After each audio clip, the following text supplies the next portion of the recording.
turn left onto Bath Road, A4.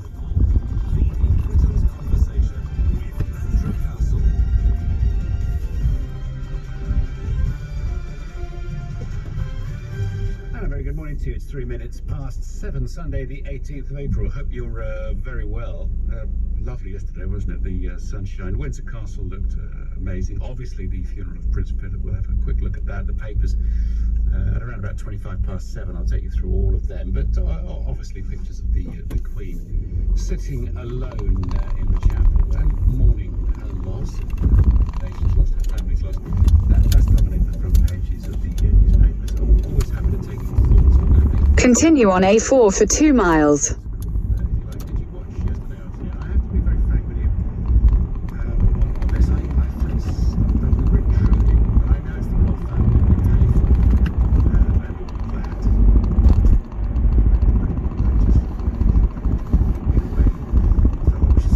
Which you might say, well, you're such a days, we all know that is the truth. For many of you, that's been rather too much, but I did feel like I was intruding on private grief yesterday. The picture of the Queen sitting alone, but then it's cut away to a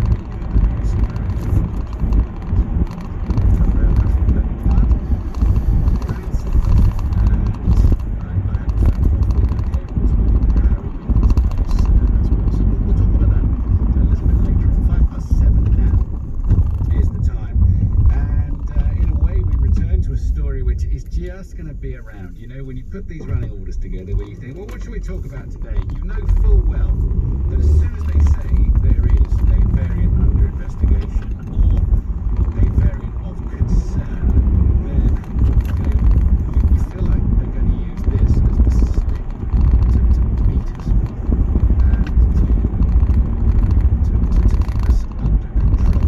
That sounds too conspiratorial. Obviously, we're concerned about people's health in this country, but people's health is a two-sided equation. So when we ask the question, how serious is the Indian variant, before you start saying, well, hold on everybody, this is something to be terrified of, people are terrified and petrified, well, what do we know about the Indian variant? Is it responsible for the rapid rise of cases in India, for instance, where they are suffering 200,000 new cases of coronavirus every day? Is this the alarmist nonsense something to be concerned about? This new variant has 2 mutations. What does that mean? So how concerned should we be? Do we know how the Indian variant affects people in a different way than the other? How virulent is it? How transmissible is it? All of these things. Where does it thrive? Do our vaccines work against this, or do they need modifying? So before we sort of just slow everything down and not have our lives back and increase NHS waiting times and banish everybody's mental health for another 6 months, into the dark ages again. All of these things. I mean, honestly, what we've put up with, we deserve to get some answers. And if we don't have answers, erring on the side of caution is not something the British public are just going to say yes to.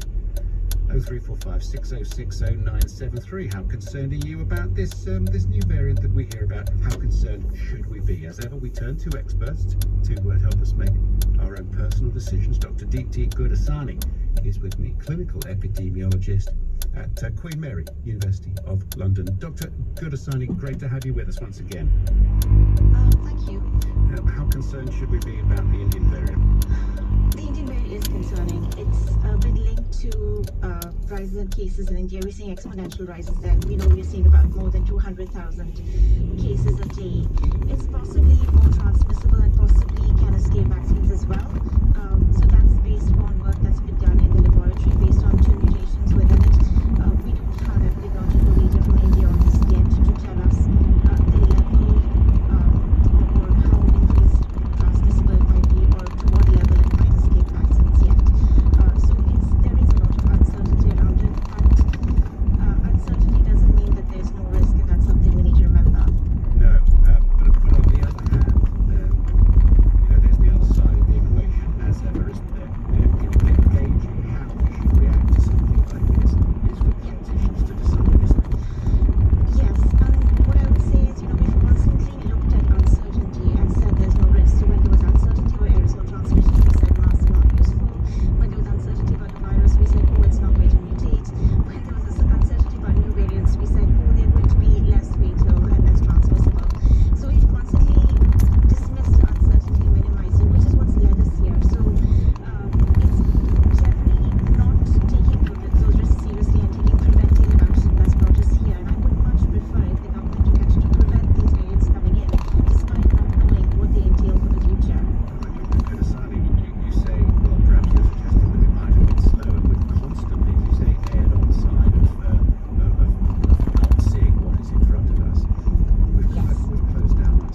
In a quarter of a mile, at the roundabout, take the first exit onto Wellington Street, A4.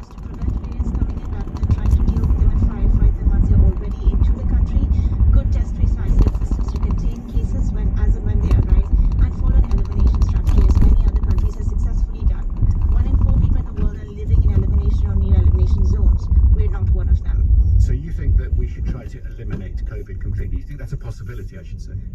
Absolutely, that's a possibility. Like I said, 23% of the population is now living in elimination and near elimination zones, and we could be so close. What I would hate is to see all the gains made because of people's sacrifices, as you outlined, squandered because we make the same mistakes again and again. So something like this comes in, be it an Indian variant or the next variant to come along, as the virus tries to survive. Do you see is the potential that all our good work, all the sacrifices that have been made, and all the freedoms been lost, and the waiting list going up, and the mental health of the children's futures, and all of that could be squandered if one of these variants beats the vaccines we've got now?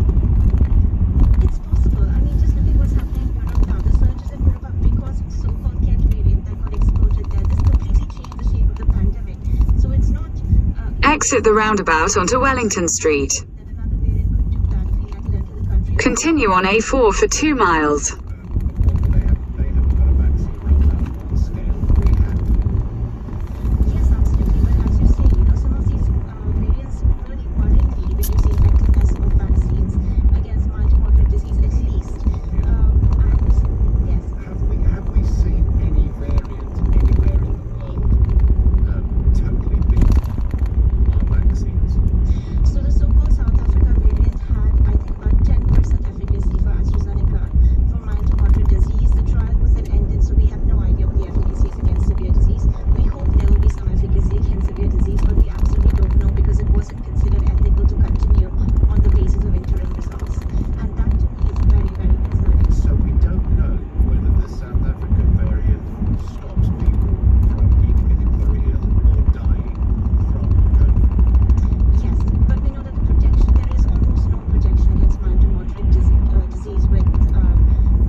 So are we never going to find out about that?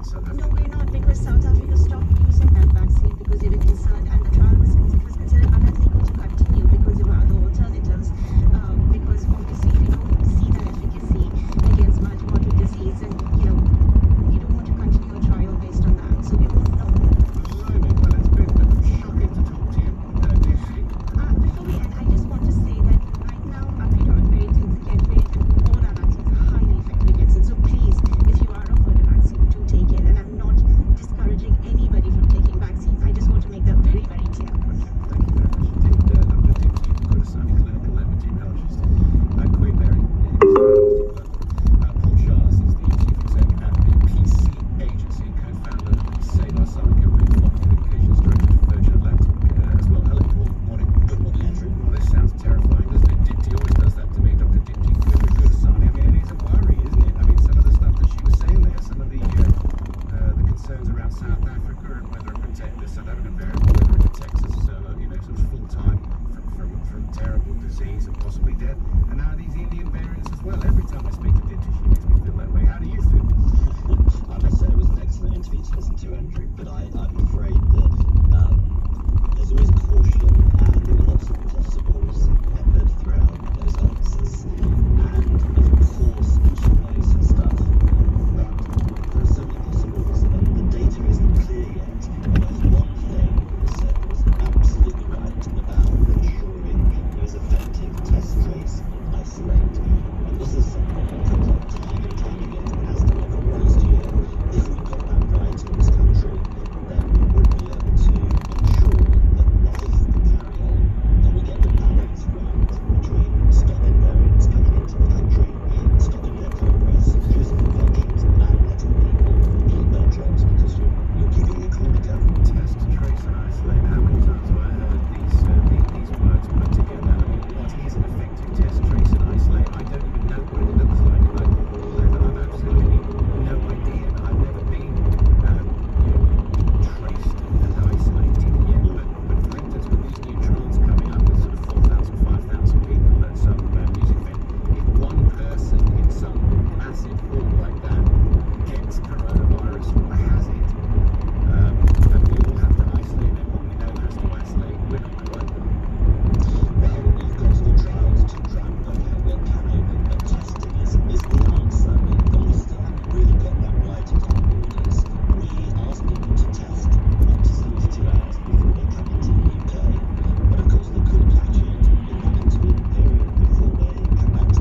fear in the UK about progress and moving forward. So I think we've got to look at what other countries are doing. So are you asking for a warehousing area that we all troop in and out of after we go through border control or with border control, where we all take a PCR test and sit around for an hour while we get the results for 5 hours? Is that what are we saying here? We're going to need another Heathrow. Well, they have the space already, of course, at the airports because at the moment not as many people are travelling, but those numbers will go up. But yes, the testing is getting better. The technologies and tracing, breathalyzers, for example, coming into the market now that give you the results within 50 seconds. In 300 yards, at Langley roundabout, take the second exit onto London Road A4.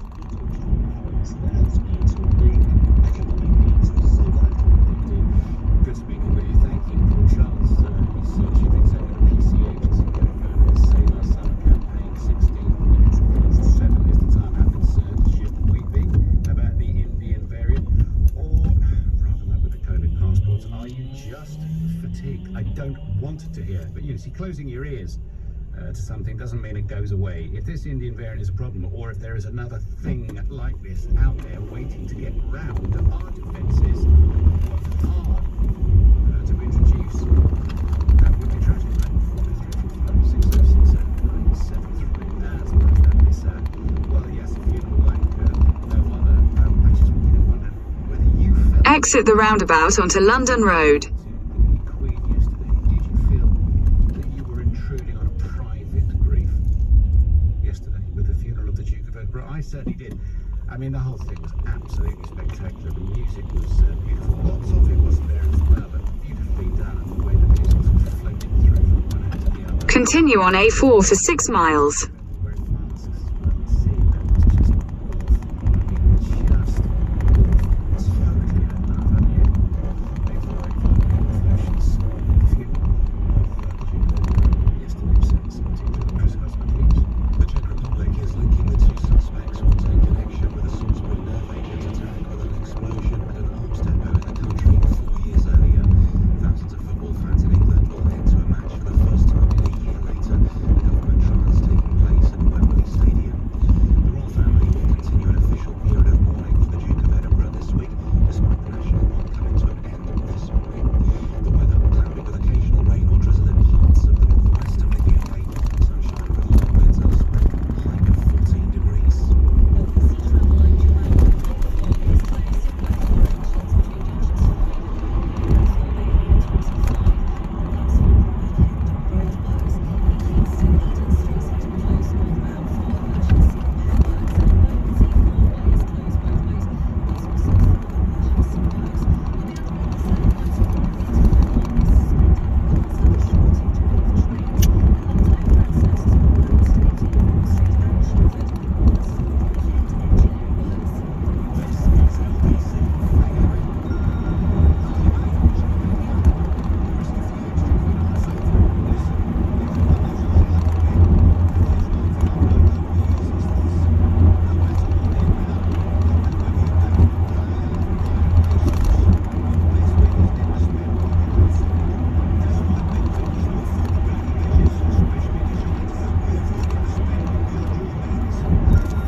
keep it that way.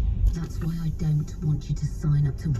Which Scam Alerts? Our free service that keeps you up to date with the latest scams. No wonder scammers don't want you to sign up. Visit which.co.uk/scamalerts. Our biggest sale of the year on thousands of low-priced cars all in one giant place. It has to be a car giant. Pre-opening sale.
Yeah.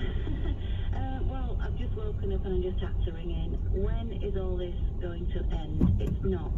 It's a virus and it will have variants, so it's not going to end. We have to live with it. I don't like having it shoved down my throat yet again after all the hard work that people have done, and you've just covered that. Mental health issues for businesses, in relationships and marriages, vulnerable public. You know, we tend to focus sometimes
did we have another lockdown?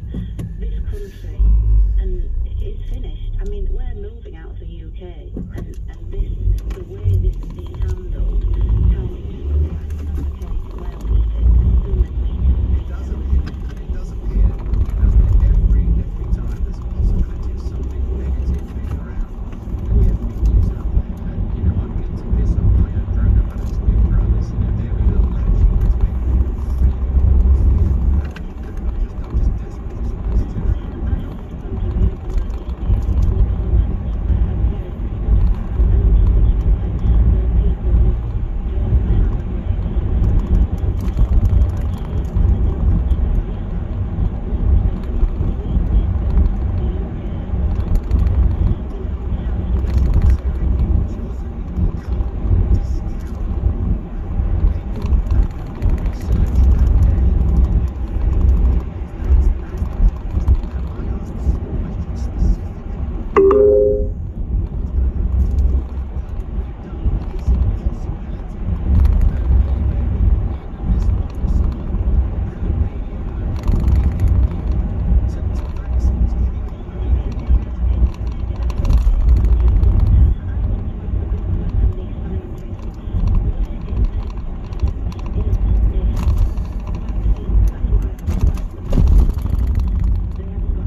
Vicky, take care of yourself. I've got to go because we're going to talk briefly about Philip's funeral yesterday. You watched that, didn't you?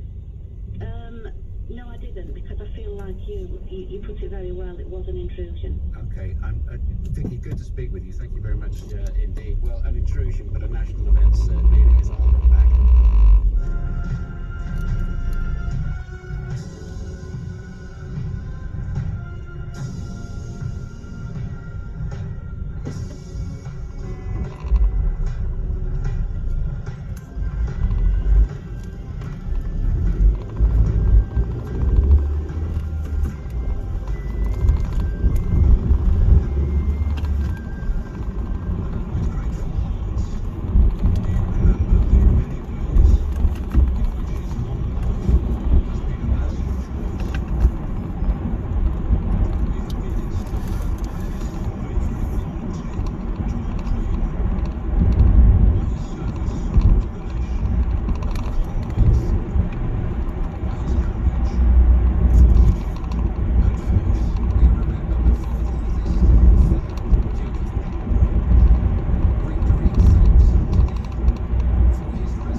Good morning, Andrew. Truly a spectacular pageant, wasn't it? And a celebration in some aspects. It felt very high church to me. What did you think? I thought what was striking about it was how pared back it was at times. It was pared back in part by the Prince, because he had imposed on it his own laws of what he wanted it and what he didn't want it. And so there was that dramatic focus, which sort of demonstrated his authority with the sea and with the navy and with things military. And it was also pared back by the pandemic. We talked this morning, Andrew, about the impact of COVID-19. Vicky was talking in last call about it. And for those of us who have not experienced it, or best not to experience it directly, it brought home to us the isolation that has been imposed on people under Magdalena Power of places nearly in geography by the COVID restrictions. And we've seen how that quite hot image of the way, having lost a loved partner and someone to some intermediaries in a community where no family members nearby. And this is where people's sympathies will be even closer than that which is always shared with the Queen and the brooch as they should do it. It's just spectacular, isn't it? Just to see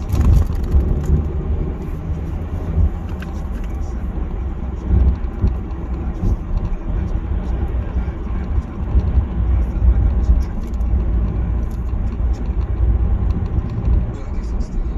what you're touching on is that challenge that they have as a family, because they are both a family in the way that we all have families where we want to have our private moments, but they are also an iconic family because they are, she is the head of state, so they wrestle with this question between what is public and what is private.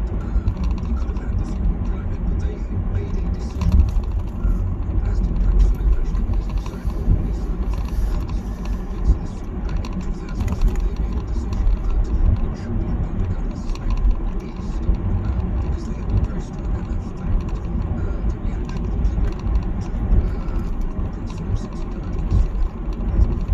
Good to see him talking afterwards, putting Harry it certainly news and certainly a picture which is reflected. In a quarter of a mile, at Wagoners Roundabout, take the third exit onto the Parkway, A312.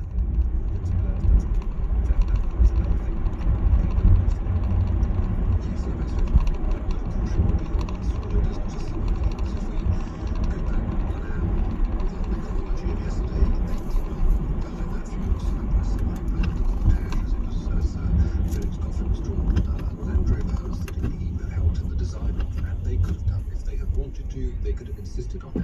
My suspicion is that either one or both insisted that they couldn't and that they had to have their cousin Peter Phillips inserted in between them. So 8 minutes of walking to the church, they could not walk side by side, and they found this ability as they left, and it was quite a long walk up a hill, to start that Exit the roundabout onto the Parkway. give us a start, because the Continue on A312 for 1.5 miles.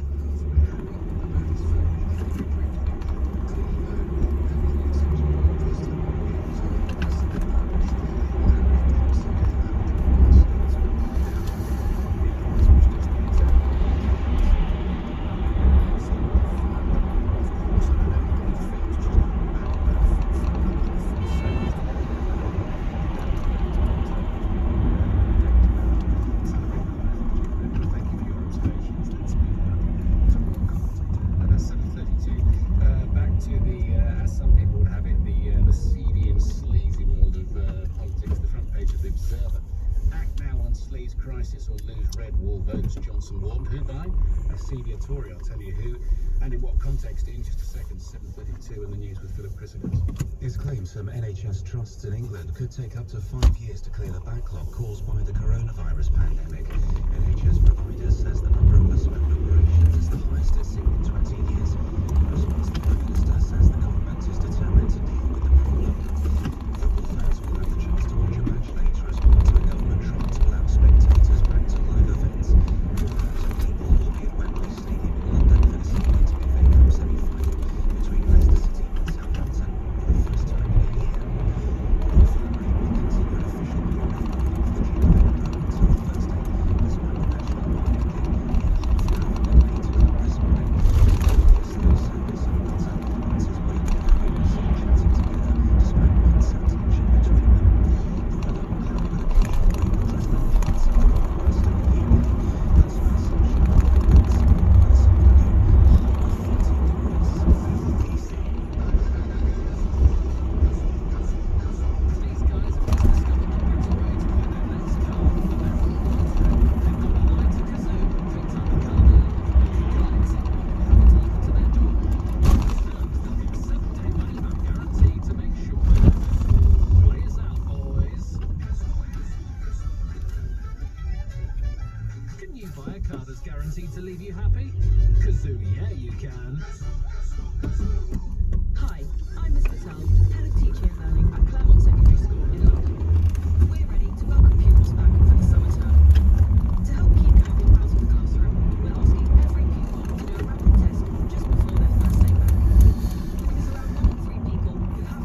verifybt.com/verify security.